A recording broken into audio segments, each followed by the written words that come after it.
A finales de 2025, Renault cerrará su capítulo como fabricante de motores en la Fórmula 1 y Alpine pasará a trabajar con Mercedes para la nueva regulación. Todo esto es derivado de un plan que busca reducir costos y que, como no, se da en parte por el mal rendimiento de las unidades de potencia Renault en los últimos años, que hace que abandonen el programa. Pasaron de ser reconocidos por sus triunfos en la categoría a tener una era híbrida llena de problemas de fiabilidad y sufrir por un desempeño irregular que los ha lastrado. Hoy en Motorsport Daily vamos a repasar el caso del motor Renault de F1, sus debilidades y consecuencias en Alpine.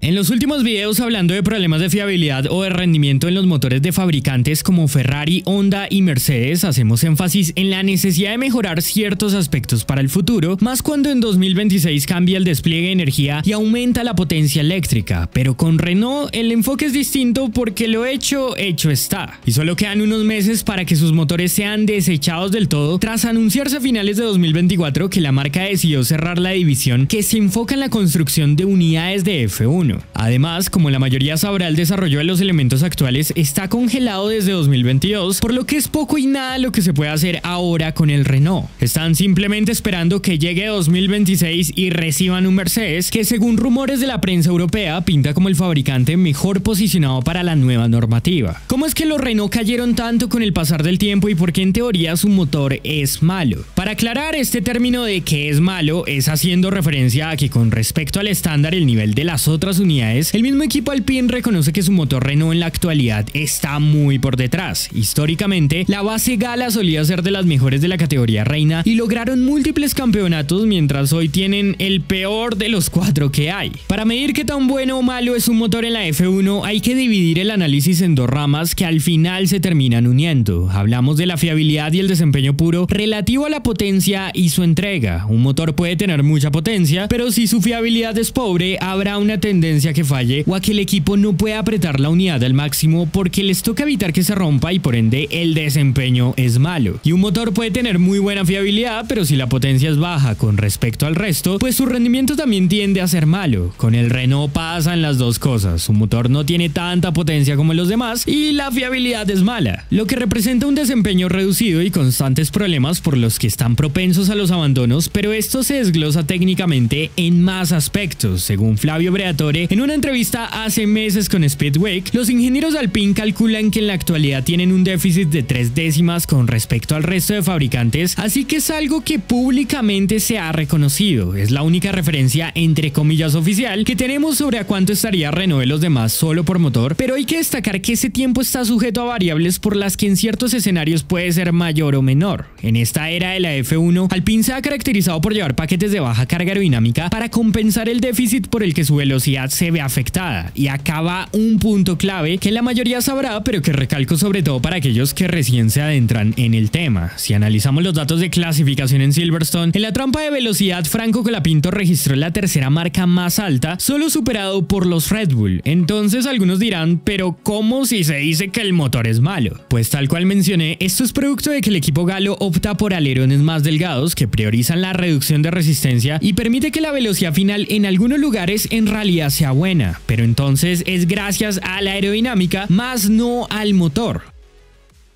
El problema es que esto representa pérdidas sobre todo en curva porque hacen el sacrificio de buscar algo más en recta, costándoles equilibrio en los virajes al descargar el auto. Su suelo no produce tanto downforce como otros para mantener con regularidad el balance, siguiendo una opción más agresiva de alerones. De hecho, aún teniendo la tercera marca en la llamada trampa de velocidad, luego caen fuera del top 10 en el ranking al pasar por la línea de meta, que es un punto de velocidad media. Obviamente, dependiendo la pista o configuración, esto cambia y hay lugares donde ni siquiera la velocidad final es competitiva, pero es un buen ejemplo que nos lleva a que lo fundamental en esta explicación es que de todas formas, para medir el rendimiento del motor no todo es relativo a la velocidad máxima que alcanzan, sino el recorrido hasta llegar a ese tope y cómo fluctúa la entrega de potencia según el funcionamiento de los componentes de combustión y del apartado eléctrico. ¿A qué me refiero? Viendo esta gráfica de la antigua recta principal de Silverstone, haciendo una comparación entre el Renault, el Mercedes, el Ferrari y el Honda, pueden ver cómo cómo en la aceleración hay una parte donde en realidad Gasly va a mayor velocidad que los demás. Hay que destacar que en las fases de tracción el agarre mecánico y el grip de los neumáticos influye para que esto sea así, pero también hay un aporte en la forma en que el MGUK,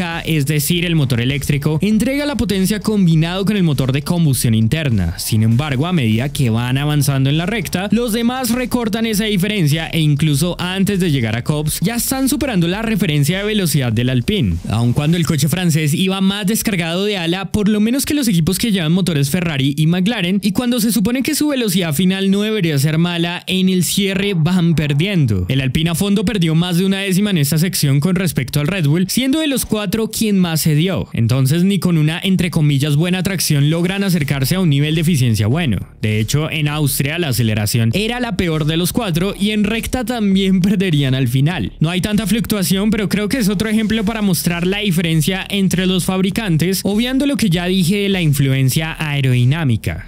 ¿A qué voy con todo esto? Evidentemente, si no queremos darle vueltas al asunto para llegar a la conclusión de la pregunta principal del video, la explicación breve del por qué el Renault se considera un motor malo comparado con los demás radica en que tiene un déficit de potencia. No tenemos una forma de medirlo desde afuera y sería una mentira dar datos exactos, pero durante los últimos años se ha rumorado que tienen entre 30 y 50 caballos menos que los líderes, aunque como digo hay un punto clave y es que más allá de tener un pico más bajo, algo que les aqueja mucho es que la entrega de potencia no es eficiente y esto limita el rendimiento general, por lo que no es solo que el motor de combustión interna está un poco detrás de los demás por potencia, sino que también la gestión de energía no es buena tanto por cómo se gasta como por cómo recupera. El rendimiento del Renault es malo porque su despliegue es ineficiente y para regular el consumo no pueden apretar lo mismo que los demás, siendo una unidad de potencia inestable. Gasly y Colapinto han expresado recientemente la dificultad para adelantar que tienen, y en carrera, hablando de la tan discutida fiabilidad, su ritmo se ve limitado dependiendo de problemas de temperatura. Si la unidad de potencia de por sí sufre, imagínense cuando deben reducir sus mapas para evitar fallas.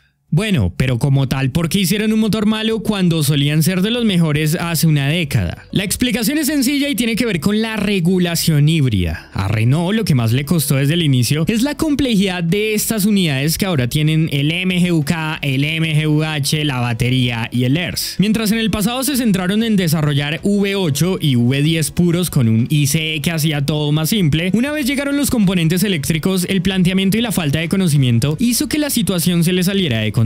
La marca subestimó lo mucho que les cuesta hacerlos funcionar y en términos de desarrollo arrancaron por detrás de sus rivales principales desde 2014. Aquel año recordarán cómo cayeron junto a Red Bull cuando venían de arrasar tan solo una temporada atrás. Más que todo, sus fallas radicaban en el MGUH y en el sobrecalentamiento de los componentes. La gestión energética siempre estuvo un paso atrás y 10 años después nunca hallaron la forma de mejorar, ni por software ni por hardware. Incluso la arquitectura de su motor solía ser más conservadora por miedo a quebrar más la fiabilidad. No ayudó tampoco la congelación de 2022. Esto les puso en jaque porque el progreso ha sido nulo debido a la regla del desarrollo. Pero antes de eso hay un mayor problema estructural que tiene que ver con el simple dinero. Aun cuando solían ser un equipo con un presupuesto relativamente grande, su inversión sobre los nuevos motores no se compara con la que hacían el resto. Mientras Mercedes, Ferrari y Honda superaban entre los 200 y 300 millones de euros para el desarrollo, Renault llegó a poner la mitad de eso. Irónicamente, el Honda era peor, pero invirtieron tanto con el tiempo que terminó siendo mejor. El ir a un ritmo evolutivo más lento con estas unidades hizo que los franceses nunca lograran establecer un paquete competitivo. En este deporte o inviertes o te quedas atrás. De hecho, hay una analogía de Christian Horner en la época en la que Renault daba motores a Red Bull, en la que dice que le estaban pagando a Renault por un tiquete de primera clase, pero estaban recibiendo una clase económica. Los motores empezaron a estallar por el hecho de que cuando querían compensar la pérdida apretando más, estos simplemente no aguantaban. La fiabilidad ha mejorado, pero aún así este año hemos visto varios problemas que han llevado a abandonos y que no son producto solo del motor como tal, sino también de la pobre calidad para el estándar que requieren otros componentes como la transmisión. Hace un par de años se decía que sus elementos eran muy sensibles al calor y se quemaban. Se supone que han progresado en la refrigeración, pero aún así tras descartar su programa ya es poco lo que retocan en ese sentido. La pesadilla de Renault acabará en unos meses cuando cambien a motores Mercedes, pero la mancha de una mala gestión del programa en los últimos años deja un sinsabor sobre lo que solía ser una estructura campeona que no solo vio afectados sus resultados actuales como consecuencia, sino también su legado. Si les gustó el video, no olviden dejar su like, suscribirse si no lo están y activar las notificaciones para que no se pierdan nada de nuestro contenido. Un saludo a todos y muchas gracias.